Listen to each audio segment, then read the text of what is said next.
Aleluia.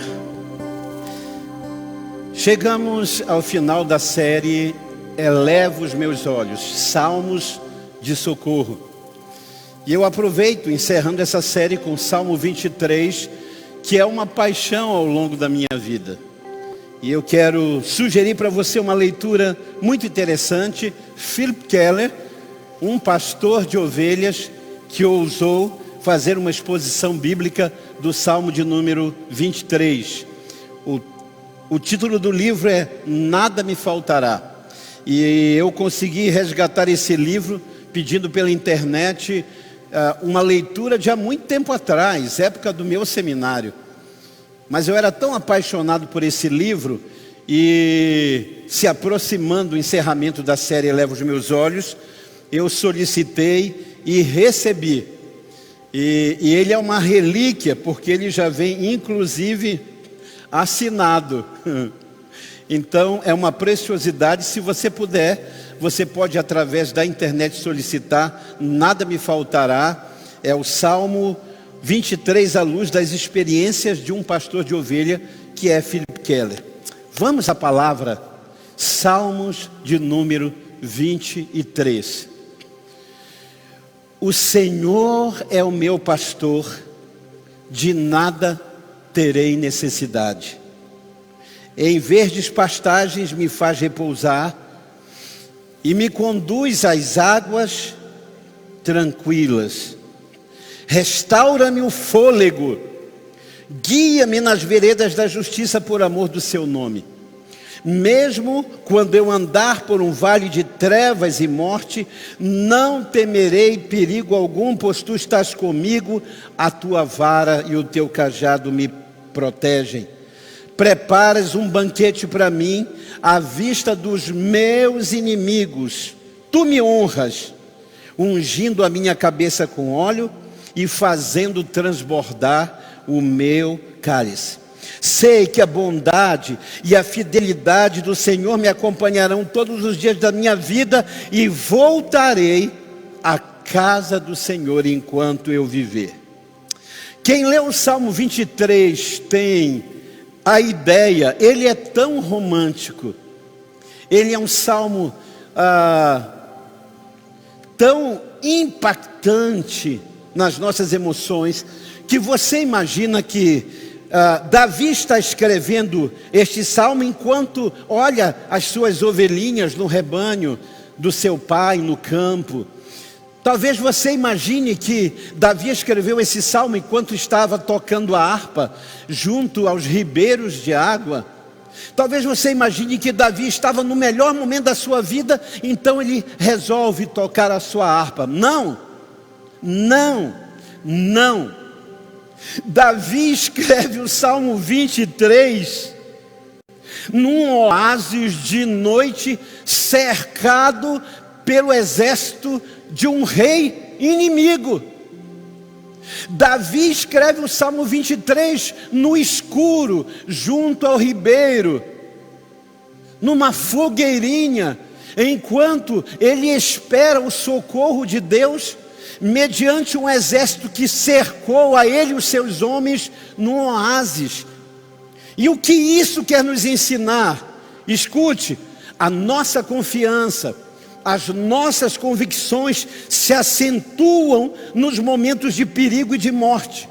É nesse momento que aquilo que cremos se torna mais real do que nunca.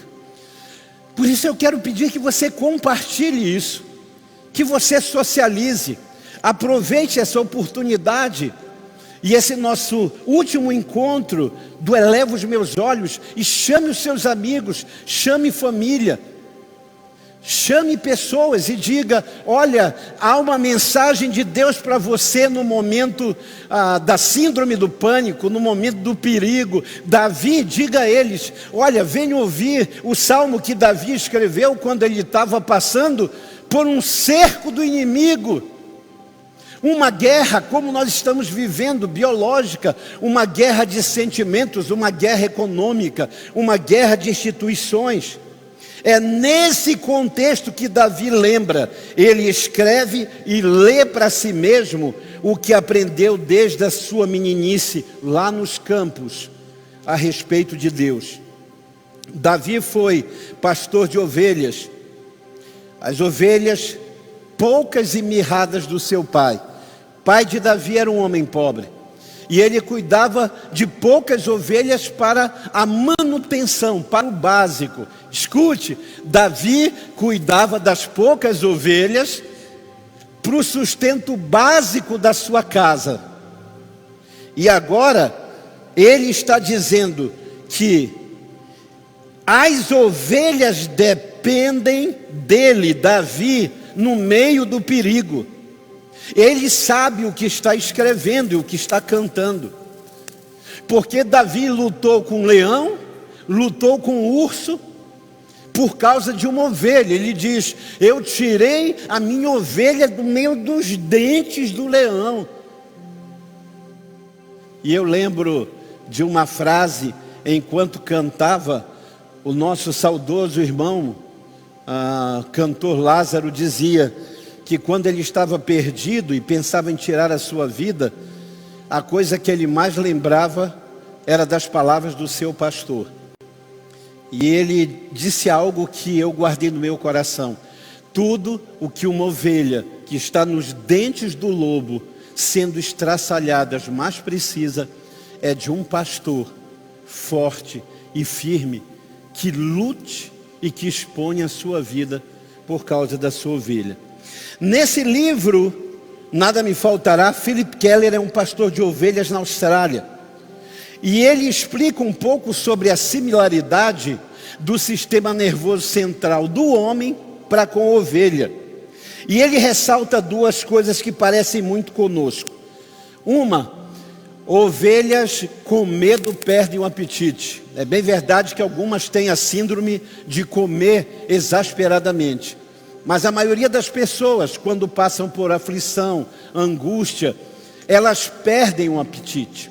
Outra similaridade que ele se depara é com o fato de que as ovelhas, quando passam por um susto, as pernas não conseguem mover do lugar. E eu quero contar uma história que ilustra isso. Eu estava começando um trabalho evangelístico num cinema na cidade de Araruama, no litoral do Rio de Janeiro. E eu comecei a cuidar de pessoas. A gente abriu o cinema e começava. Era um tecladista, não é? Era um músico como o Alê, um músico como o Bob, era um músico como o Ney. Era eu e um músico. E eles tocavam e cantavam e eu pregava. E o cinema começou a encher. Chegou ali um rapaz que disse assim: pastor, eu fiz a denúncia de pessoas do meu trabalho, da minha corporação, que estavam agindo de forma desonesta. E eu fui considerado pelos meus amigos um X9 e eu estou ameaçado de morte. E ele disse: eu gostaria que o senhor orasse pelo meu pai. O meu pai bebe muito, ele tem os seus nervos à flor da pele, ele não tem domínio próprio. O meu pai está andando armado, preocupado em me proteger. Bela noite de domingo, 7 da noite, nosso culto era de 6 às 7, e as pessoas que se convertiam eu encaminhava para as igrejas próximas. Desde aquele tempo, nossa visão sempre foi de reino. Não existem várias igrejas na cidade, só existe uma igreja em vários endereços. Jesus não tem várias noivas, ele não é prostituto. Jesus só tem uma noiva, uma única noiva na cidade. E eu estou saindo da porta do cinema, os irmãos indo às igrejas que eu encaminhava, quando um homem disse: o senhor é o pastor da igreja? Eu falei: sim, eu pastoreio essa comunidade no cinema que está nascendo. Hoje é a comunidade evangélica de Araruama, Seara, que com certeza alguns deles estão conosco nessa live. E ele disse assim: o senhor pode me dar uma carona? E eu lembro que eu tinha um carro que era tão ruim que eu nem lembro o nome. e era uma van, daqueles carros longos, e eu dei uma carona a ele. Eu lembro como se fosse hoje, porque quem passou pelo que eu passei, certamente não esquece nunca. Eu abri o carro, eram apenas 2 portas, puxei a minha cadeira e ele sentou atrás. Quando chegamos perto de uma ponte onde ele pediu para descer, eu jamais imaginei que ia passar por aquilo que eu passei. Ele disse: o senhor é amigo do meu filho? Eu disse: sou. E ele olhou sério e a sua fisionomia transmutou-se. E ele disse: o senhor é pastor do meu filho? É amigo ou é um desses que está procurando por ele? E nisso ele mete a mão embaixo da roupa, puxa uma arma e põe no meu peito. E eu olhei, era um 38, e ele diz: se o senhor é amigo, o senhor vive. Mas se o senhor é um dos que está procurando para tirar a vida do meu filho, o senhor morre aqui agora. Dentro do carro, 2 pessoas começaram a tremer. E queridos, é Davi no oásis, cercado pelos inimigos. Eu não sei de onde surgiu aquela voz e aquela força. E eu lembro que eu levantei a cabeça, estufei o peito e disse: eu sou amigo do seu filho, eu sou pastor do seu filho, eu cuido do seu filho, e em nome de Jesus, guarde essa arma. Aquele homem caiu o semblante e ele colocou a arma no coldre, virou as costas e saiu. Quando eu entrei, os 2 olharam para mim, os 2 obreiros, o que dirigia e o que ia atrás. E eles devem ter olhado e dito: nosso pastor é corajoso. Quando eu fechei a porta, as minhas pernas, os joelhos tremiam, que batiam um no outro. O meu queixo e os dentes tremiam, e eu não conseguia dizer nada, palavra nenhuma. Eu estava petrificado de medo. Eu estava apavorado. Eu não conseguia falar e sair do lugar. Eu era a ovelha que Davi diz, cujo sistema nervoso central se abala e não consegue sair do lugar. Philip Keller conta que certo dia ele recebeu uma amiga para conhecer o seu rebanho, a sua fazenda. E quando ela abre a porta do seu carro bonito, era uma pessoa de um grande poder aquisitivo naquele país, desce um pincher. Sabe o pincher? Aquele cachorrinho possesso. Aquele pincher pula, e quando ele pula e começa a reganhar os dentes e a latir, o rebanho do Philip espalha-se pelo campo. E mesmo depois que a amiga vai embora, ele passa um bom tempo levantando ovelha. As pernas tremem, ela cai, ele levanta, está na hora de comer, de pastar, mas elas não conseguem. Elas estão aterrorizadas. Davi diz: eu sou uma ovelha, eu estou com medo. O exército do rei inimigo me cerca. Eu e meus valentes no oásis. Mas o Senhor é o meu pastor. O bom pastor para Davi, no Salmo 23, é aquele que prepara no tempo favorável, no verão da vida. Porque o Salmo 23 é a trajetória do pastor com o seu rebanho, saindo no verão, onde os pastos são verdes, até conseguir agasalhá-los com mantimento, calor e lugar seguro no inverno. Davi está falando da sua trajetória de vida. O Salmo 23 é o caminho de uma ovelha, olhando para o seu pastor. E ele sabe que o bom pastor prepara no tempo favorável, no verão, o rebanho para aquilo que vai enfrentar na jornada, no tempo da adversidade, nos tempos invernais, nos tempos difíceis. Nada mais oportuno para o tempo tão difícil e invernoso quanto estamos vivendo em toda a terra. Há algumas coisas que a gente não entende, e permita-me abrir o coração. Eu acredito no que o Salmo 139 diz. Os meus dias, Davi escreve, o Senhor escreveu todos no seu livro, quando nem ainda existiam. Nós temos um tempo. E aqui eu quero partilhar algo muito íntimo que eu partilhei ao redor de uma mesa com a minha família e sem o meu pai.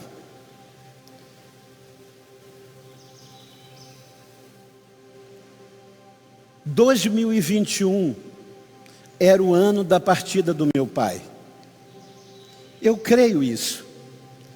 Esse era o ano do final da história, do último capítulo. E a gente não entende por que nosso pai teve que ir a um hospital e passar um bom tempo ali. Na verdade, Deus estava nos preparando como bom pastor, refrigerando nossa alma, nos apacentando, juntou-nos todos. Os enfermos todos ficaram na mesma casa. Os que não estavam juntos intercedendo. E quando eu perguntei para Deus, poxa, assim de repente, eu fiquei imaginando 2021, último dia do meu pai. Você já imaginou o impacto de você dormir ao lado de um pai e acordar ao lado de um cadáver? Você já imaginou o impacto para uma esposa de quase 50 anos de casamento acordar do lado de alguém inerte? É avassalador. Mortes súbitas são avassaladoras. E eu cheguei à conclusão de que Deus tinha 2021, o último capítulo dos dias que Ele escreveu para o nosso pai. O bom pastor é cuidadoso. Permitiu filhos verem, se despedirem, orarem. E preparou, no tempo favorável, Ele nos preparou para o inverno que chegaria sobre nós. Esse é o nosso pastor. Davi diz em primeiro lugar, o Senhor é o meu pastor. Ele não diz o pastor é meu pastor. Ele diz o Senhor.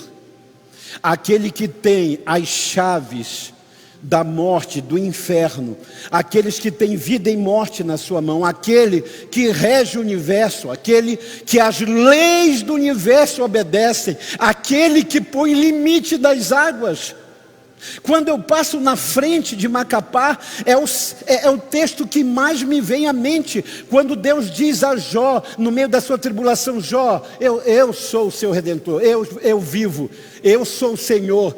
Jó, onde é que você estava quando eu disse para as águas do Amazonas irem até enchente, pararem e vazarem depois? Onde você estava?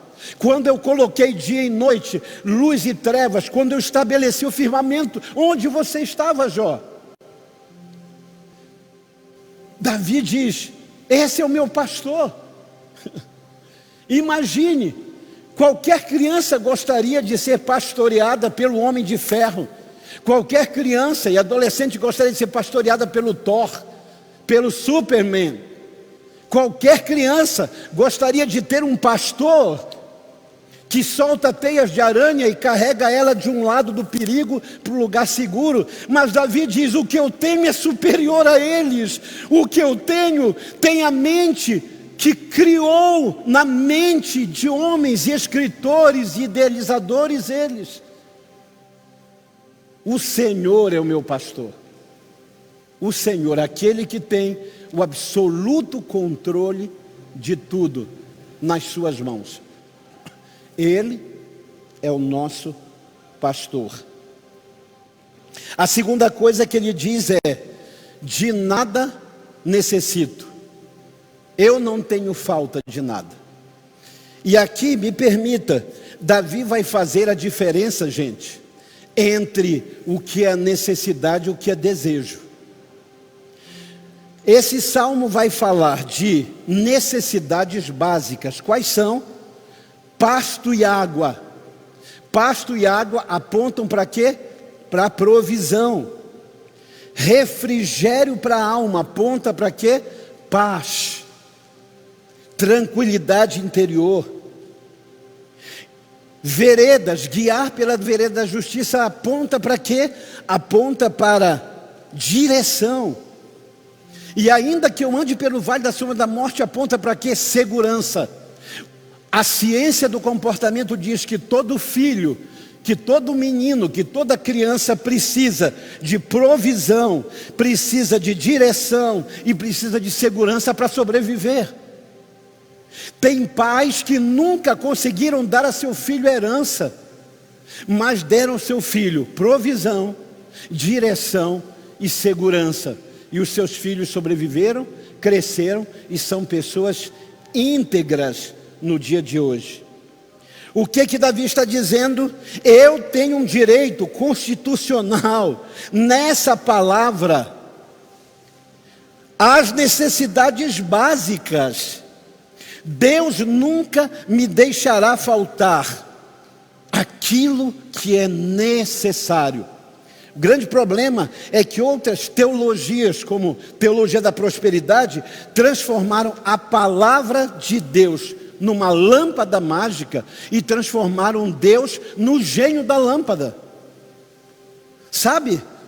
Teologias surgiram dizendo: pressiona que Deus te entrega, pede que Deus te dá, vai, quer um prédio, quer o helicóptero, quer o avião, não precisa nem trabalhar, passa só no corredor, passa pela porta, só oferte. Não, queridos, não é isso que a Bíblia ensina.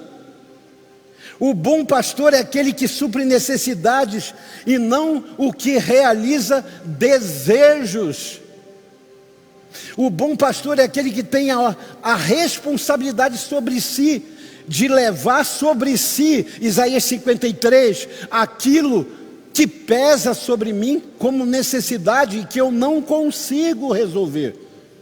É isso que a Bíblia está ensinando. Pastor Paulo Borges Júnior afirma: quem no monte ofereceu que daria todos os desejos, se prostrado Jesus adorasse, quem no monte disse: olha, eu te dou tudo o que você quiser, poder, reino, riqueza, mulheres, fama, tudo. Quem prometeu não foi o Deus e Pai de Jesus Cristo, foi Satanás. Por isso ele diz: não suba o monte para fazer barganha com Deus. Não suba o monte para pedir carro, casa, riquezas. Não suba o monte para suprir a sua ganância. Suba o monte para matar a sua vontade. Como Jesus no Getsemane dizendo: eu queria que a minha vontade fosse feita. Ah, se fosse possível, Senhor, passar de mim esse cálice, todavia seja feita a tua vontade e não a minha vontade. Eu amo subir o monte, eu amo orar, mas eu subo o monte pela minha cidade, eu subo o monte pela minha igreja, eu subo o monte pelo meu estado, pela minha nação. Eu não subo para orar porque algo me necessita ou me falta. Sabe por quê? Porque eu não posso esquecer o que a Bíblia diz do bom pastor. A Bíblia diz: Ele, o vosso Pai, sabe o que vocês necessitam antes mesmo de vocês pedirem. Eu não preciso subir um monte para pedir. Eu tenho que subir um monte para interceder. Eu tenho que subir um monte para exercer voz profética. Porque o meu Pai sabe o que eu preciso, antes mesmo que eu abra a minha boca para pedir. E aqui eu compartilho uma ilustração, porque eu creio que as melhores ilustrações são as intervenções de Deus na nossa vida. Durante 10 anos do meu ministério, eu só contava ilustração de outros pastores, as experiências lindas de outros estados e outras nações. Um dia Deus me disse: eu vou te dar experiência suficiente para que você possa testemunhar de mim. Era início de reviver, nós não tínhamos absolutamente sustento, não estávamos organizados, apenas um grupo orando, jejuando e lendo a palavra juntos. Eu morava no Cabralzinho, eu, Luane e Lucas Abraão, que era ainda um menininho, mas bem pequeno. Era um sábado de manhã e era também um feriado, desses feriados que nós temos e caem no fim de semana. Eu levantei cedo como todo provedor, como todo marido responsável, como todo pai. Eu levantei e abri a geladeira, não tínhamos nada. Abri a despensa, não tínhamos nada. E eu comecei a pensar, como será difícil para mim ver acordar a minha esposa e o nosso filho e não termos absolutamente nada. Foi uma das maiores experiências que eu tive com os salmos. Eu lembro que eu saí da nossa pequena casa, fui para a esquina da nossa casa, da nossa alameda ali no Cabralzinho, olhei para o alto e comecei a recitar: elevo os meus olhos para o monte, de onde me virá o socorro? O meu socorro vem do Senhor que criou os céus e a terra. Não deixará vacilar o teu pé aquele que te guarda, porque aquele que te guarda não dorme, nem cochila. Eu comecei a pensar, meu Deus, sabe o que a palavra está me dizendo aqui? Enquanto eu dormi com toda a minha preocupação, Deus continuou trabalhando. E eu na esquina de casa, sábado, 7 da manhã, escutem esse milagre. Quem é da minha geração sabe que pais não visitavam os filhos. Se a gente quisesse a bênção, nós tínhamos que ir na casa do nosso pai. Sempre foi assim durante toda a minha vida. E quando a gente demorava, a gente era cobrado. Durante toda a minha vida, depois de casado, pai de filhos, eu entrava e dizia: bênção, pai. Sempre foi assim. Naquela manhã eu estava na esquina de casa, 7 da manhã de um sábado. Uma geração que os pais não visitam os filhos. Guarde bem esse detalhe. E eu vejo do fim da rua se aproximando um carro. E eu estou na esquina dizendo: elevo os meus olhos para os montes, de onde me virá o socorro? Senhor, é cedo. Quando minha esposa e meu filho acordarem, o que eu vou dizer?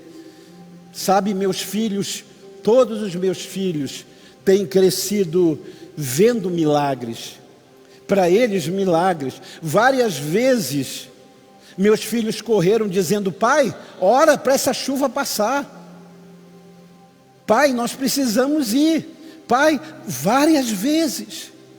Eles viram milagres e coisas sobrenaturais. Eles viram na nossa porta Deus trazer mantimento. Eles viram durante toda a pandemia, esse ano que passou, as pessoas trazendo coisas, deixando e dizendo: trouxemos mantimento, trouxemos ajuda. Deus colocou um dia, um casal ligou e disse: todos os meses nós pedimos a Deus para colocar em nosso coração, quando recebemos, quando somos abençoados pelo nosso empreendimento, Deus colocar no nosso coração alguém. E era o momento mais difícil de toda a pandemia, tudo fechado. E essa pessoa disse à minha esposa: dá o número da conta, porque Deus colocou no meu coração suprir vocês. Irmãos, e não foi um suprimento qualquer, foi o supermercado de um mês inteiro, foi o valor de um senhor supermercado. Volte lá, esquina do Cabralzinho, eu olhando para o céu, recitando o Salmo 121. O carro vem aproximando e parecia a cor de um Santana que o meu pai tinha. E ele vem se aproximando, aproximando. Quando para do meu lado, aquele vidro baixa Meu pai. Gente, 7 da manhã, sábado, o meu pai. Nem que chovesse canivete. Isso era impossível. Meu pai baixou o vidro e disse: oi filho, está ocupado? Eu falei: não. Ele: entra aqui, vamos comigo na Casa das Carnes. Era o supermercado bem perto da nossa casa, um baita supermercado. Eu entrei no carro sem entender, não tinha caído a ficha ainda. Eu ainda estava digerindo o conflito de gerações, que pais não vão à casa dos filhos, são os filhos que vão à casa dos pais. Chegou lá, ele disse: pega o carrinho. E eu peguei o carrinho, e o meu pai sempre foi exagerado. Minha família testemunha, sempre foi exagerado nas coisas que comprava.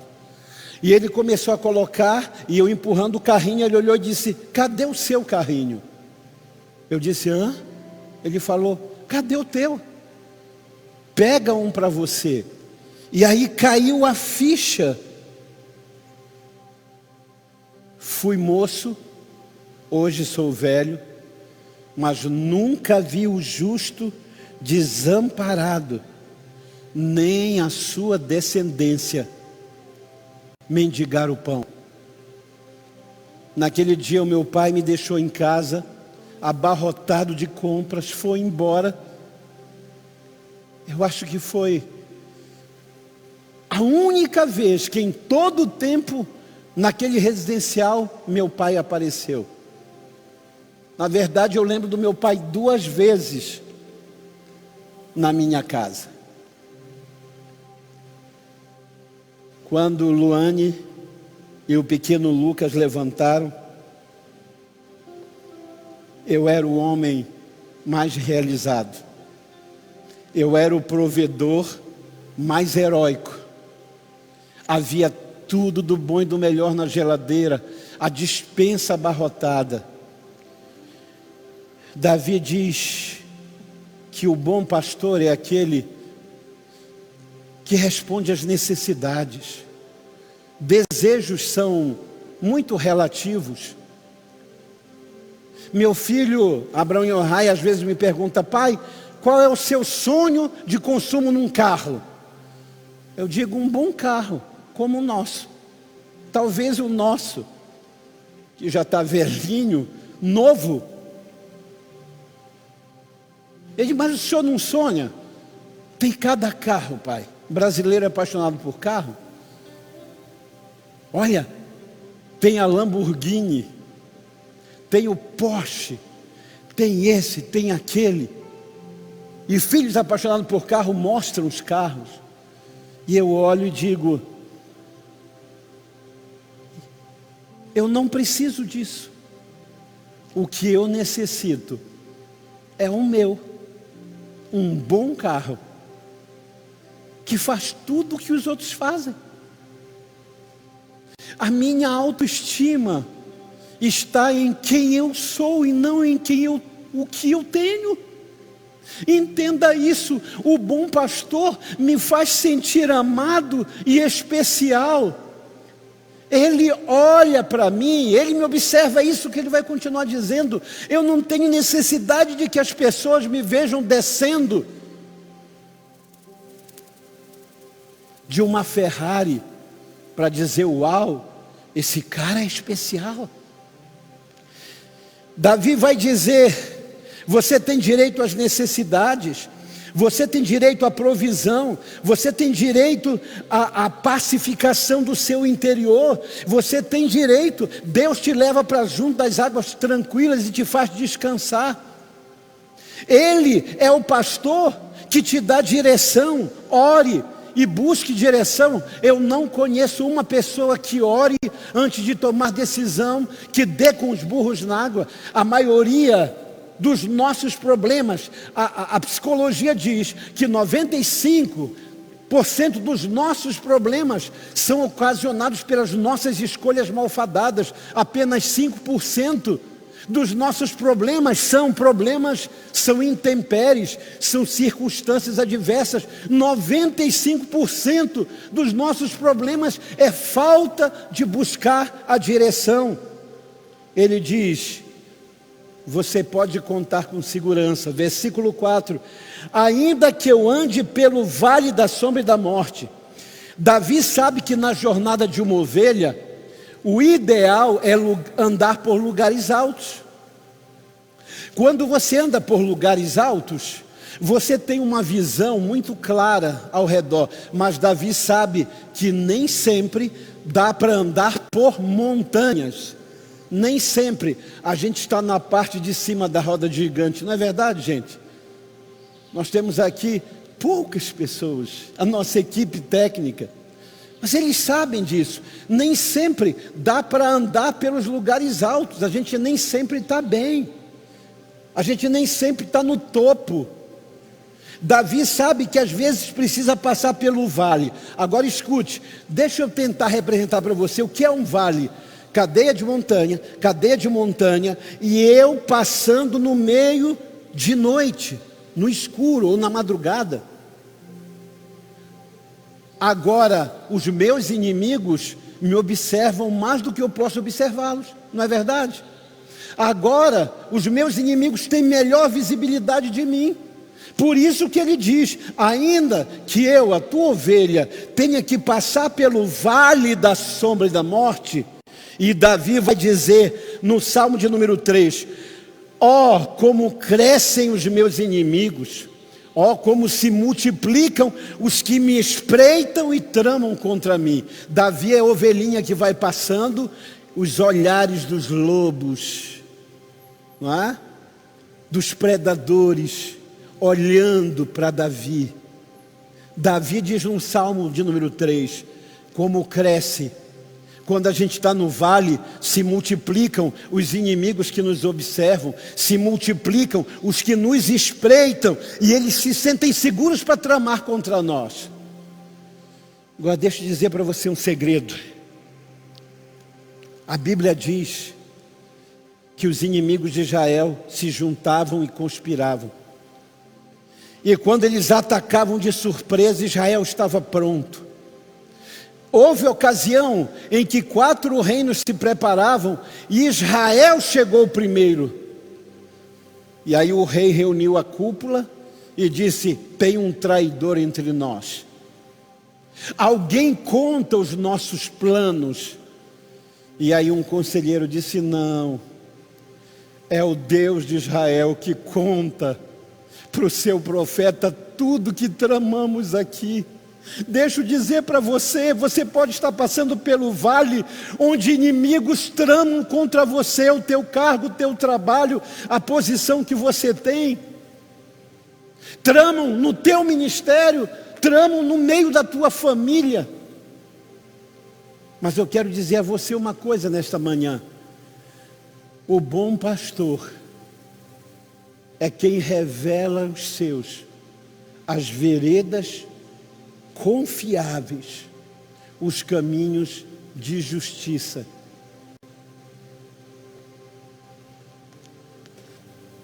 Ele diz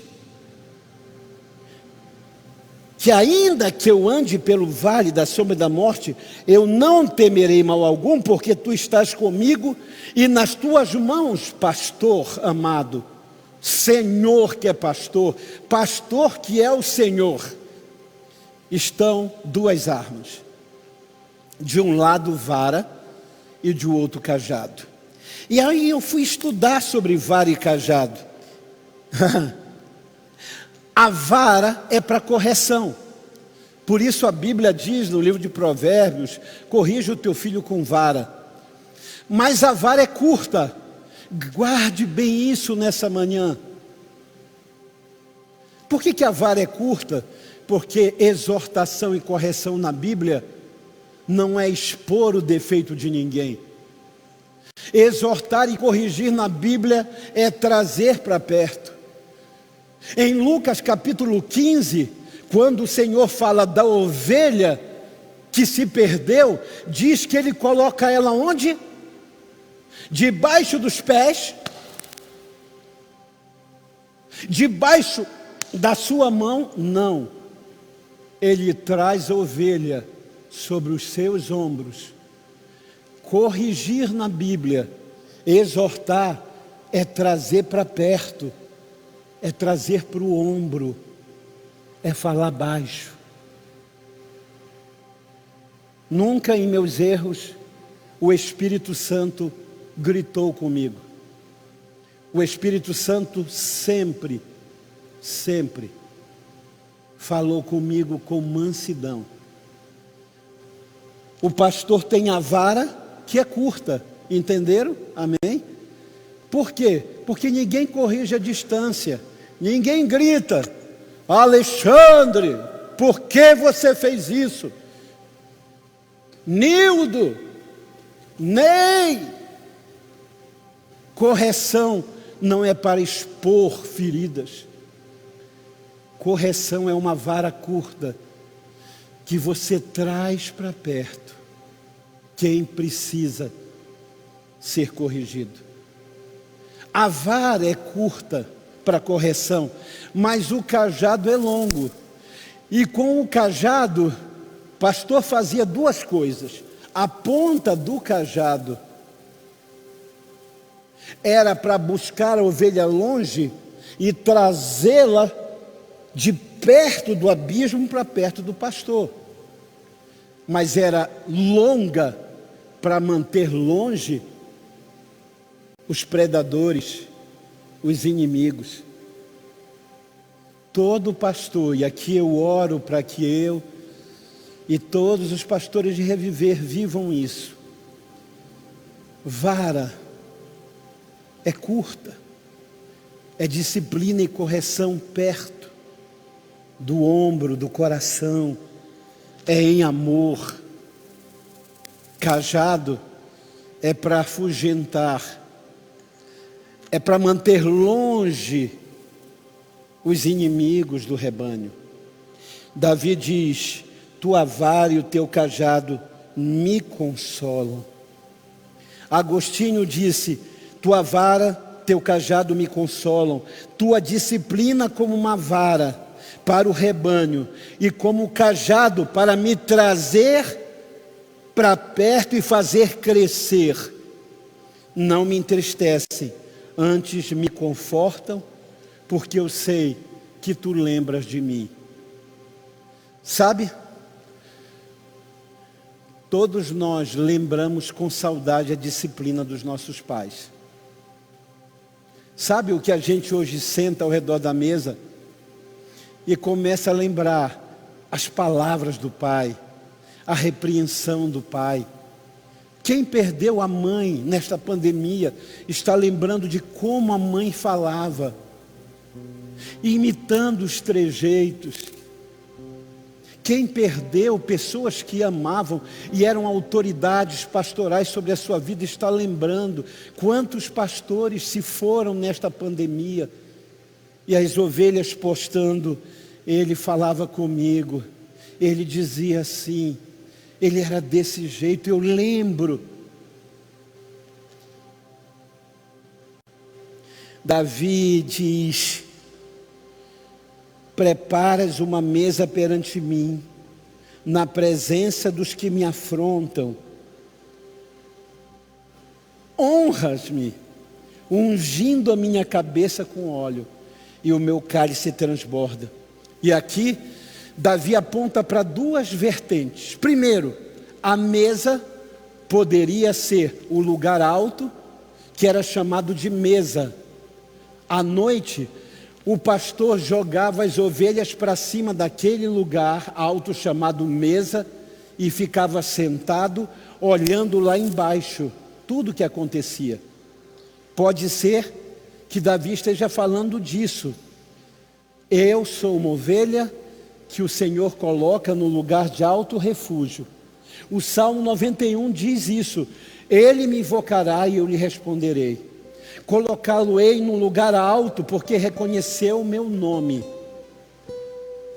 Davi diz: preparas uma mesa, e de lá de cima eu vejo os coiotes, os lobos, os predadores, e o pastor velando por mim. Mas Davi também pode estar falando sobre a lembrança que ele tinha da mesa. Escute, Davi era o 8º filho de Jessé, um pastor de ovelhinhas. Alguns teólogos dizem, não é comprovado, que Davi provavelmente poderia ser um filho bastardo. Havia a possibilidade na lei de que quando um filho bastardo nascesse e fosse homem, era criado como um servo na casa do pai. É possível, é uma conjectura.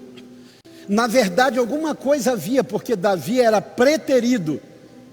Eram 7 preferidos e Davi preterido. Davi era sempre esquecido. Davi não comia à mesa com seus irmãos.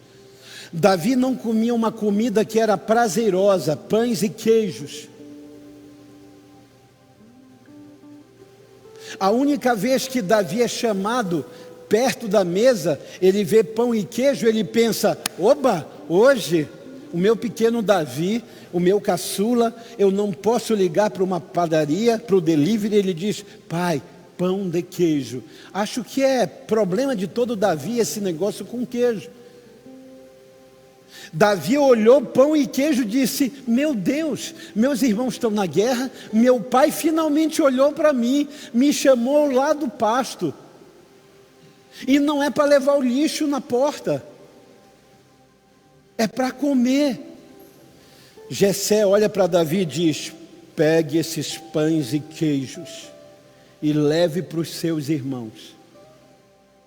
Jessé nem diz: filho, quer um. Ele diz: pegue e leve para os seus irmãos. Quem é da geração patriarcal sabe o que é uma ordem de um pai. A Bíblia diz que Davi embrulha ali a marmitinha de pães e queijos e ele faz um percurso até o campo de batalha. Davi vai até o campo de batalha, cheirando pão e queijo, mas Davi não era preferido. Aquele Davi era o preterido. Quando Samuel vai à casa de Jessé, Deus diz: vai à casa de Jessé, eu já reprovei a Saul, já virei as costas para Saul, e eu já achei um rei segundo o meu coração. Samuel chega lá, os 7 filhos que se tornam valentes de Davi mais tarde, os 7 filhos de Jessé, cada um mais alto, robusto, cada um mais forte que o outro. E aí ele diz: vou já pegar o chifre e vou derramar sobre esse. Não, mas Deus dá uma olhada direito. Olha esse guerreiro. Deus diz: Samuel, o homem vê a aparência, Deus vê o coração. 2º filho, 3º filho, 4º filho, 5º, 6º, 7º, Samuel diz: Deus, o Senhor não se engana, cadê o rei? E aí Deus, que se lembra dos esquecidos, escute, Davi está dizendo: esse pastor se lembra de quem todos esqueceram. Por isso Jesus vai contar nos evangelhos que ele é o pastor que deixa 99 que estão no aprisco, ele deixa 99 dentro do templo, ele deixa 99 dentro do curralzinho, e ele vai atrás de você que talvez se sinta a ovelha perdida nesta manhã de domingo. A Bíblia diz que o Senhor fala a Samuel: pergunte a Jessé se não tem mais ninguém. Samuel, assustado, diz: Jessé, Deus me manda perguntar, tem mais alguém? Pode uma mãe esquecer-se do filho que amamenta. Todavia eu, Senhor, nunca me esqueço de ti. Deus está falando para pessoas que estão num apartamento, num quarto, numa enfermaria. Deus está falando para pessoas que não tem mais ninguém, nenhum rosto conhecido. Só a equipe médica pode entrar. Deus está falando a pessoas que você ama na UTI, dizendo: eu sou o pastor que lembra de quem o pai esquece, de quem a mãe esquece. E aí Jessé diz: é verdade, tem Davi, ruivinho, magricela, cheirando a pasto, cheirando aos dejetos de ovelha. O pai está dizendo: não serve. E aí Deus faz Samuel levantar na mesa que está preparada, com todas as iguarias para receber o profeta e sacerdote e juiz. Samuel é tudo isso. Ele levanta, olha para todos eles e diz assim: ninguém senta até que Davi chegue a essa mesa. Ai, irmãos, eu não sei o que você está sentindo aí, onde você está ou quando você estiver. Davi foi renegado a vida inteira, esquecido a vida inteira. Davi foi invisível. Sabe o que é alguém invisível à sua família? É a pior dor que existe, a invisibilidade à sua própria família. Mas agora Deus diz através de Samuel: ninguém senta nessa mesa até que o convidado de honra chegue. Quando Davi entra, Deus diz: achei o rei de trás das malhadas. Deixa eu dizer, Deus não olha você quando você se sente especial ou não. Deus te olha e te vê como Ele te fez. E Davi sempre foi amado de Deus. Davi sempre foi desejável aos olhos de Deus. A mesa era a lembrança de como Deus mudou a vida de Davi. Alguém que não sentava à mesa, agora é o rei de Israel. Alguém que era invisível e esquecido, tem todos os holofotes, todas as redes de televisão, todas as câmeras, todos os flashes estão sobre ele. E ele diz: o meu pastor lembra-se de mim. O meu pastor lembra-se de mim. Como eu concluo o Salmo 23, versículo 6, ele diz: sei que a bondade e a fidelidade do Senhor me acompanharão todos os dias da minha vida, e voltarei à casa do Senhor enquanto viver. Essa expressão é histórica, é profética, está falando do para sempre com Deus, sim. Mas Davi está dizendo que a casa do Senhor era para o seu povo a presença imanente do Deus transcendente. O que isso quer dizer, pastor? Era o lugar palpável do Deus invisível. O templo, a casa do Senhor, o tabernáculo, a tenda do encontro, todos os lugares, hoje o muro de Jerusalém, era a presença imanente do Deus transcendente. Era a presença de Deus naquele lugar.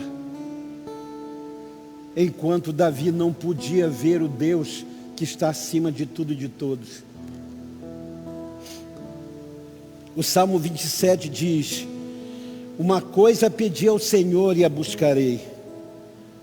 E eu queria que os nossos ministros cantassem: uma coisa eu vou pedir, deixa eu ficar neste lugar todos os dias da minha vida. Salmo 27, Davi diz isso: uma coisa pedi ao Senhor e a buscarei todos os dias da minha vida, que eu possa estar na casa do Senhor por todos os dias. Davi era ocupado, era rei, Davi era muito rico, mas Davi sabia o valor deste lugar, o valor da casa imanente do Deus transcendente. Não que Deus habitasse ali, Deus não habita em templo feito por mãos humanas, mas era o palpável do Deus Altíssimo. Davi amava estar na casa do Senhor. Um dia Davi entrou, eu já tive essa experiência de ver um pardal, uma ave, um bem-te-vi, no alto do nosso templo. Davi diz: até o pardal encontrou casa, e a andorinha ninho para si, e eu encontrei os teus altares, Rei meu e Deus meu. O meu desejo é que, embora Deus não habite em templos feitos por mãos humanas, no dia 2 de maio, quando as portas se abrirem com todo cuidado, eu possa ver neste lugar o que Pedro diz.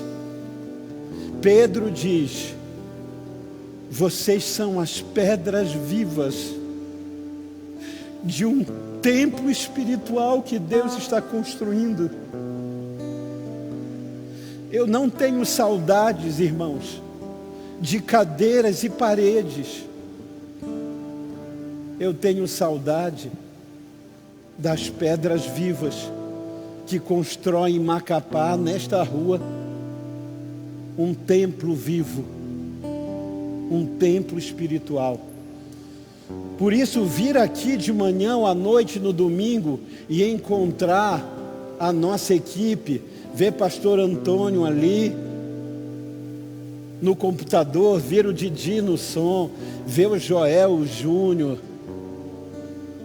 na transmissão, sabe? Ver Nildo, ver o Alexandre, ver o Ney, ver a Laíse, que sempre está junto com seu esposo.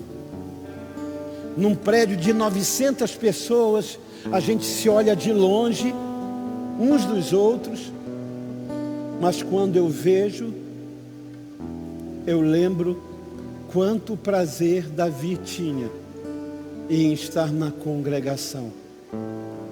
Meu desejo, minha oração, é que quando tudo isso passar, e vai passar em nome de Jesus, quantos dizem amém? Vai passar.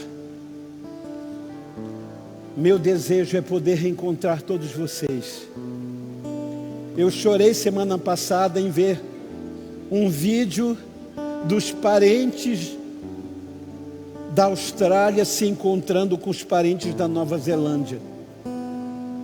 Netos abraçados e chorando com seus avós, pais abraçados e chorando com os filhos, porque os aeroportos abriram, não tem mais máscaras, zero de morte e de contaminação. Eles respeitaram os protocolos, respeitaram o isolamento, o lockdown, vacinaram a população, e agora eles chorando se reencontram. E eu tenho convicção de que no dia em que eu encontrar todos vocês e não tivermos mais medo uns dos outros, porque a coisa mais cruel durante esse tempo é eu ver meu pai, mãe, irmãos de longe, É no dia das mães deixar um presente na porta e sair correndo, como filhos deixaram cestas no dia dos pais e saíram correndo. É a coisa mais cruel. Eu creio que o bom pastor, ele está preparando tudo para que a gente se reencontre. Com muitos, vamos reencontrar aqui. Mas 1.500 amapaenses de nascimento ou de coração, nós só vamos nos reencontrar nas mansões celestiais.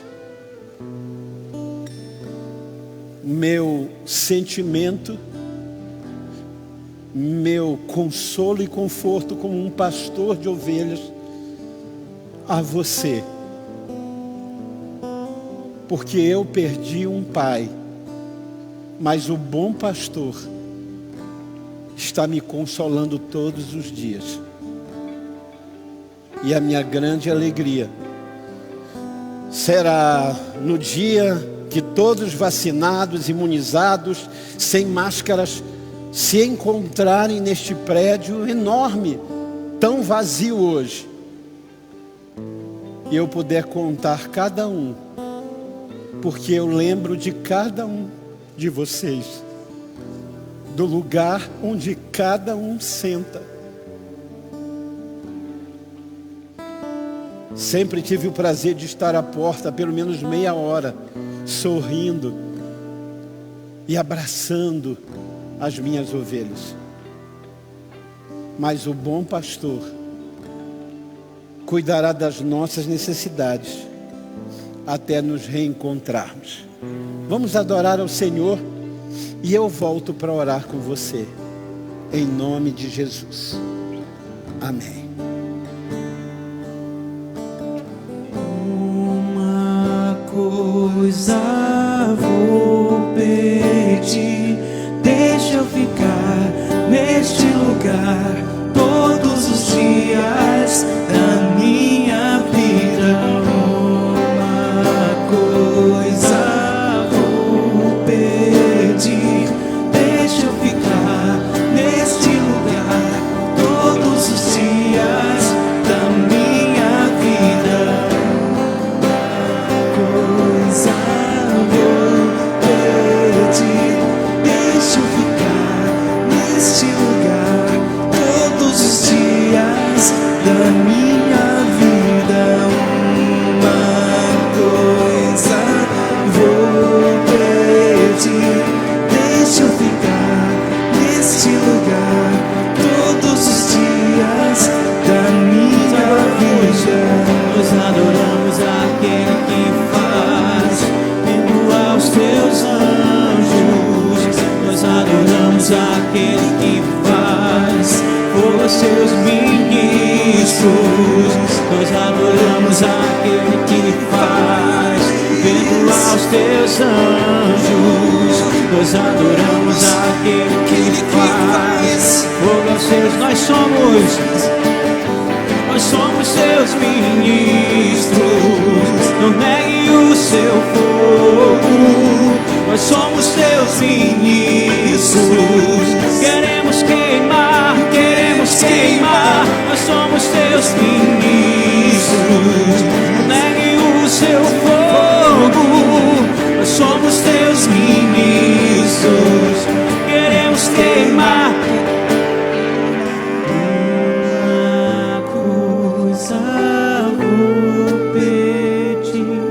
Deixa eu ficar neste lugar todos os dias da minha vida. Uma coisa vou pedir, deixa eu ficar neste lugar todos os dias.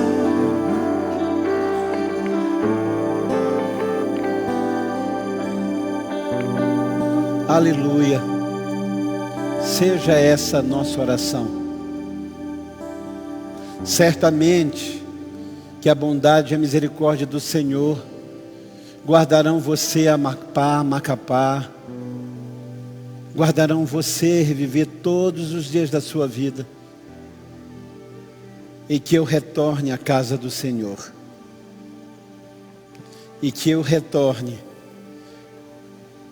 a este lugar em que a congregação o adora,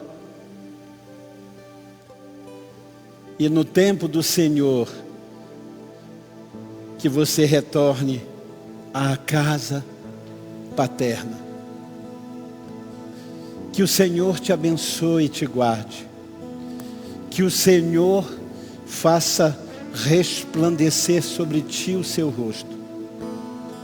Que o Senhor sobre ti levante o seu rosto e tenha misericórdia de ti. Que o Senhor te dê a paz. Macapá, Amapá, Brasil, nações da terra, o bom pastor ama você.